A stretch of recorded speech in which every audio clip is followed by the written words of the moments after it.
Well, welcome back. You're with Stuart. In this video, we take a look at, as collectors, what some of us go through on the hunt for those hard to find machines, parts and bits and pieces. Stick around, because this is a dirty one.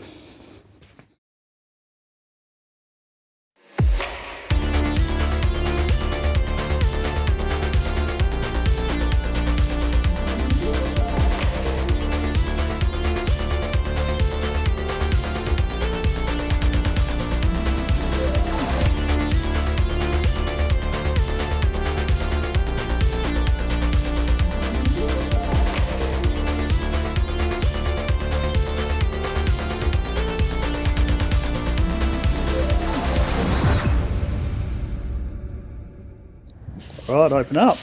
Let's have a look at this thing. Mate, you won't believe it.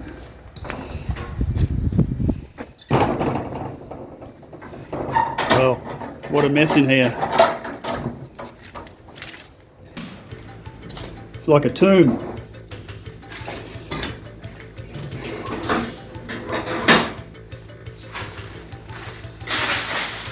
Oh, I just about walked through spider webs.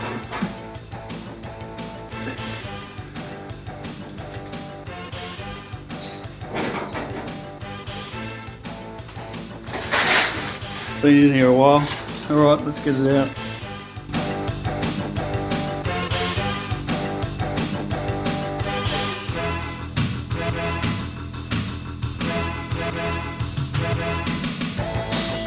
I picked up a few projects during the week. One, this Vindicator's arcade machine, which needs a bit of work. We'll talk about that later. Also this AMI jukebox, which I really chose out of a bunch of them just because it was red and I thought it looked kind of cool and maybe I could do something with it. But this video is actually based on this thing. Doesn't look like much here, but you get past it.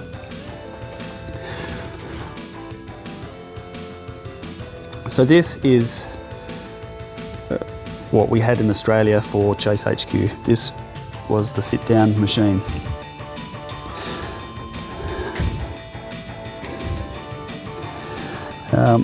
How do I know? Because this is the second one I've picked up, plus I've seen a couple of these cabinets on forums and various posts over the years over on the eastern states, so there was definitely a few of them.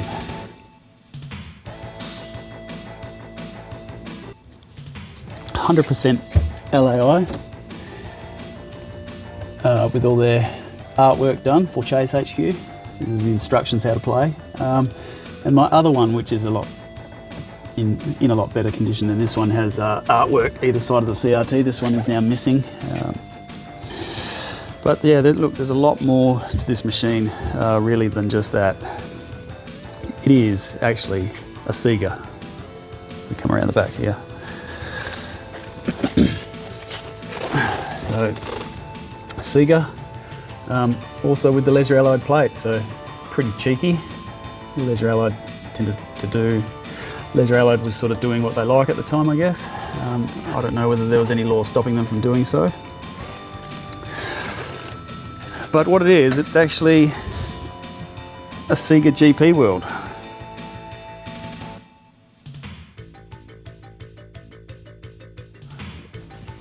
Which had a very unusual, I don't think they had a CRT, or did they? It had a very wide screen. I need to look into it, but that's not the SEGA steering wheel.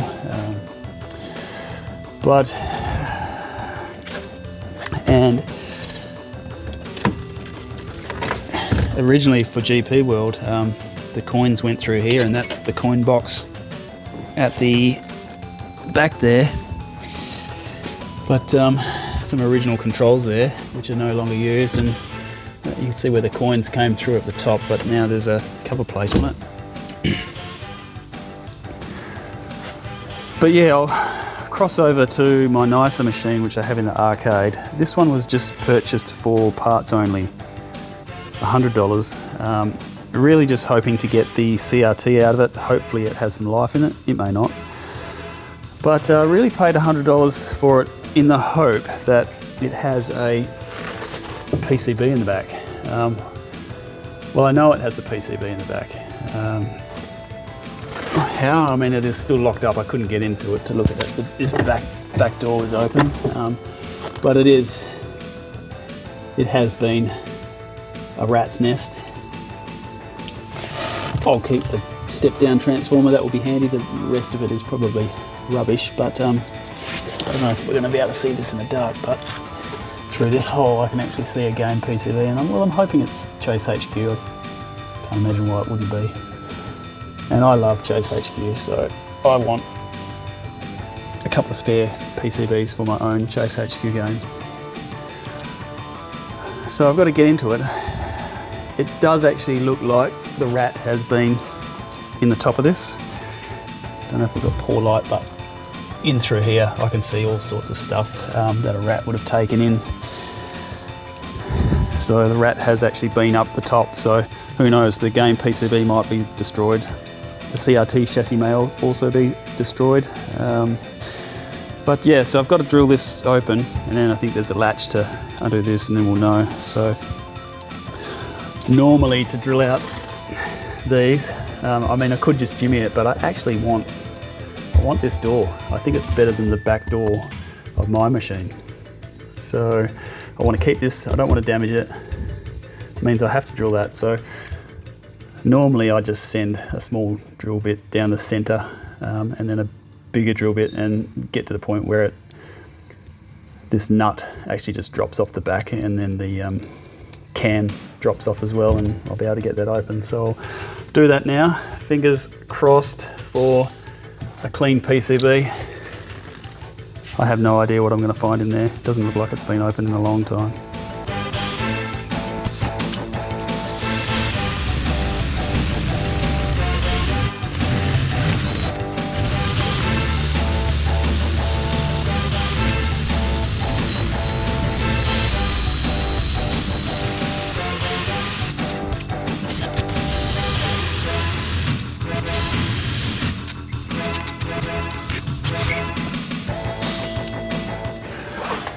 Well, my God,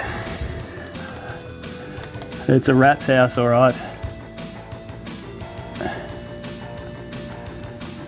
was actually drilling, someone's previously jimmied this, so while I was drilling, the door just, well, the drill bit jammed, and then when I pulled back, the door opened.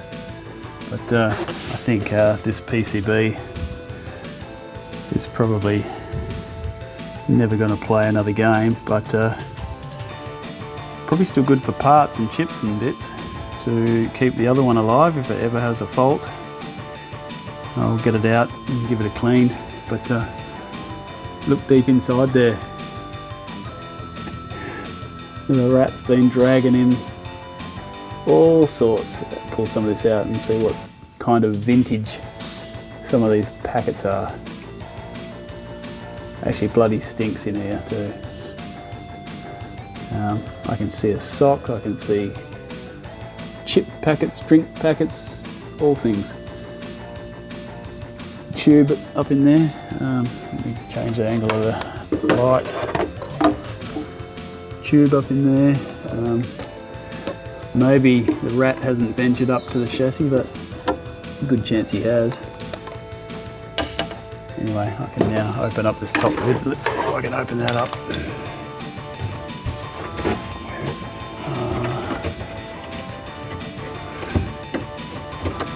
Get some light, proper light in there.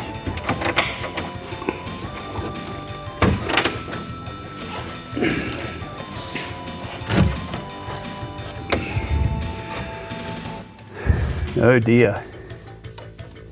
Oh, look at the Nanao. I don't know that's ever going to run again. Yuck.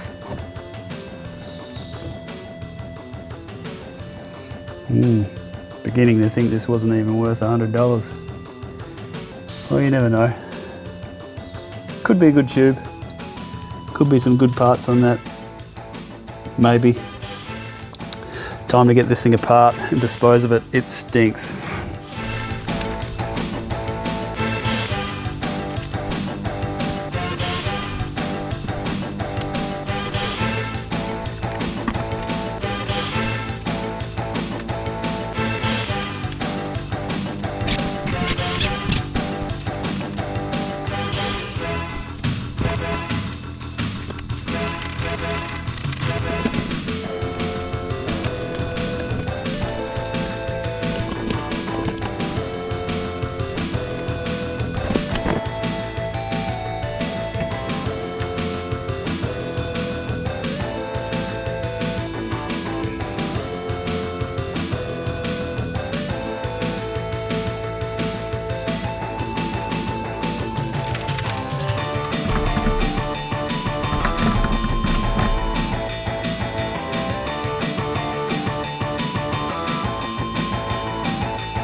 Man, this thing is dirty.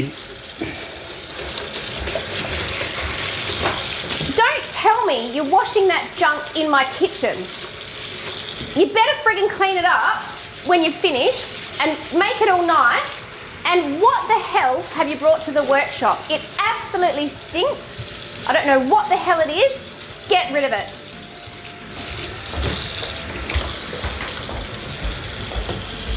Yes, dear. Well, it's a real shame to see this piece of SEGA history go to the rubbish tip. Actually a piece of Australian arcade history as well, but this one is just too far gone.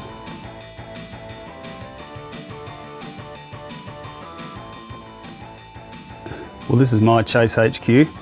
I've had it for a while now. It is just in all its glory. It has not undergone any kind of restoration work. You can see damage and holes and